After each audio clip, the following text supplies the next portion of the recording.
उसके चाहने वाले जितने भी हैं सब कान खोल के सुन ले। समर सिंह बेल पे रिहा हुआ है, आजादी नहीं हुई है।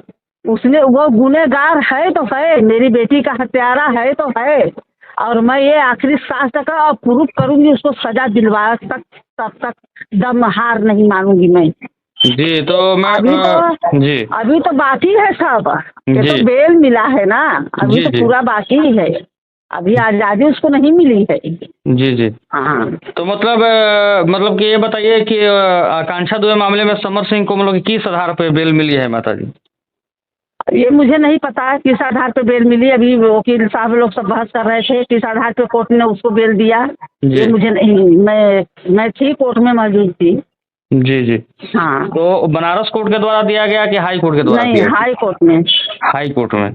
हाई कोर्ट से दिया गया है। तो माता जी आगे आपकी मतलब कि समर सिंह के मामले में आगे आपकी भी कोई कार्रवाई जारी रहेगी या फिर मामले हमारे अगले मामले में यही कार्रवाई जारी मेरा तो रहेगा ही, कार्रवाई तो मेरा हो रहा है जारी। जी वही मना ले थोड़ा मौज मस्ती, उसके चाहने वाले की मौज मस्ती मना ले, उसका जी छूट गया है।